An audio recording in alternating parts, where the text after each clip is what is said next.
Yeah, well, it's a tremendous opportunity for our program and our players and our coaches. Um, I'm a big believer that this is what you come to Wisconsin for, to play at Camp Randall at night against a big-time opponent. It doesn't get any better than that. And we've talked a lot about kind of having everything that we want in front of us. And this is part of the climb. So, we got to take it one play at a time against them and execute our plan. But like I said, it's a phenomenal opportunity for us. What stands out when looking at that Penn State defense and just how they attack offenses? Yeah, no, I mean they're a really talented group. I think their athleticism jumps out on tape. They make a lot of plays. They fly around. It's going to take a very disciplined and very good plan from us from an execution standpoint come Saturday night. What's been the reason for the execution being so much better these last 3 games than they were the 4 games leading up to this one? Well, I mean, it starts with practice. You got to have a great rhythm in practice. You should hit on a lot of things in practice, and that stuff should translate in the game. And I would say that's been where we've probably honed in the most. But I do think our goal every single week is to get a week better, and to learn from each game. And I am a big believer that the best teams play their best ball in late October, November, December, the back half of the season. And so we want to pride ourselves on doing that as a program. And so I like where we're at, but we got to continue to grow. I know you're not focused on that side of the ball during the game, but what's this defense just meant for you guys as an offense? Whether it's maybe neutralizing the impact after turnovers, setting you guys up with good field position, and maybe just getting you the ball back quickly so you guys can stay in a rhythm. Yeah, I mean they've given up 16 points in 3 games, so probably says all you need to know right there. But no, I mean it's an extremely huge asset to us to have a defense that's playing as well as they are right now. Takes a lot of pressure off us. Obviously, we want to execute and be explosive, but even in the event where where I've turned the ball over, or where we just didn't score, or we got stopped on a 4th down, or anything that happens, any adverse situation that comes about in a game, our defense has been ready to roll and answer the call time after time. And so we're going to continue to lead on those guys. I think our program's at its best when we're playing complementary ball. That's got to be a huge point for us. And I think we can do special things when we feed off each other like that. As a quarterback, when you've got a defense like that, does it change your mindset at all to be more aggressive or take more risks with the football, knowing it might not kill you? I mean, you don't ever. I mean, there's always the fine line of being aggressive and just being stupid. And you want to avoid those bad turnovers. I know I've had some the past few games.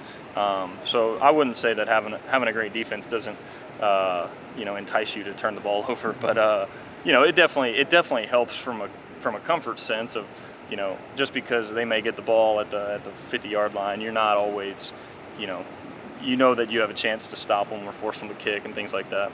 From your perspective, does what impact just the experience of this offensive line? I mean, tremendous impact. I've said it before, but the offensive line, they're the foundation of what we do. The football doesn't work without the offensive line. That's a very elite group that we've got in there. I'm extremely lucky to have them. And they're gonna continue to be, what we lean on as we endure the back half of the season. When you kind of look at that defensive line, do you think it's important to kind of get the ball out like this week, or do you think there's a change maybe in the way you want to play, or keep it the same team?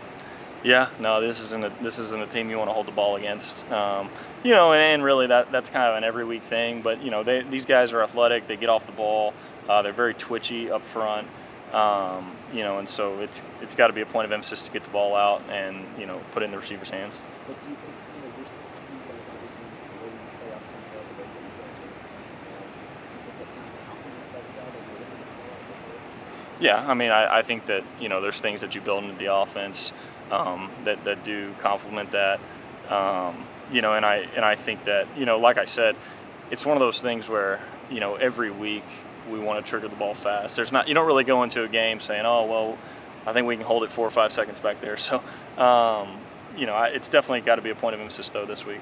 Is there anything you can take from facing ranked opponents, some of the best teams in the country earlier this season?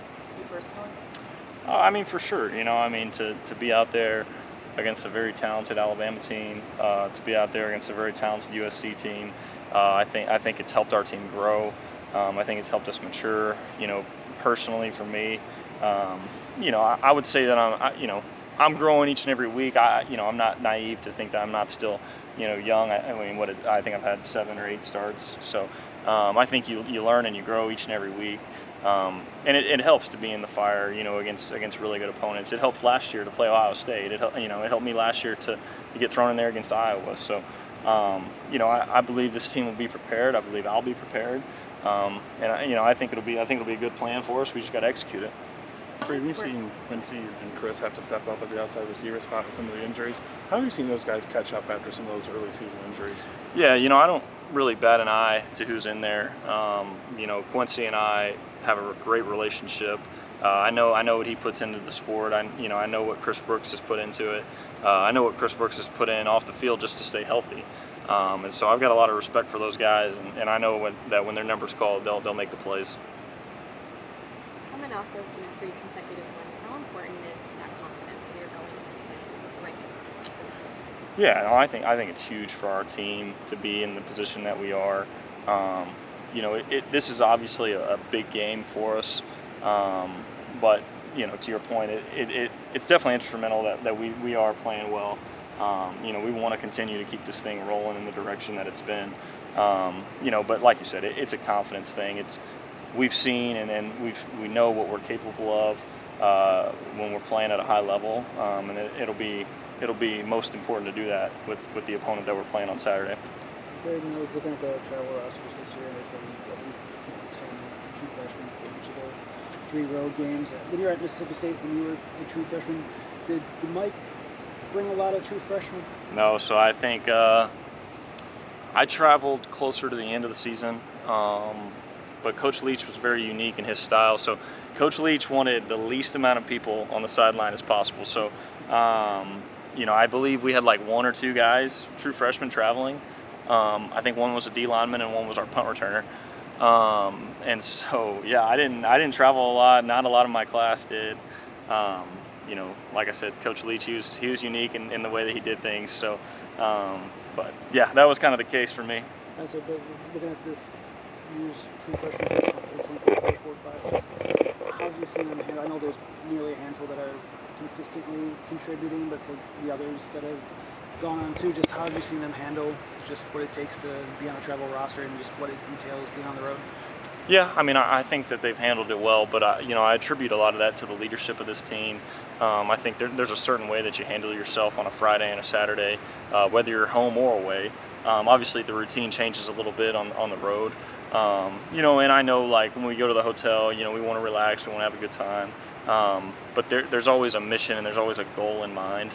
And I think that's very apparent with our team, and you see that with those older guys and the leadership group, and it really affects the young guys that make the travel roster. Right, a couple of night games now. Do you have a different type of routine on those type of games, or how do you kind of go about it? You get a little more antsy because you got to sit there. I think most players would tell you the 11 a.m. is kind of fun because it's like you wake up and play.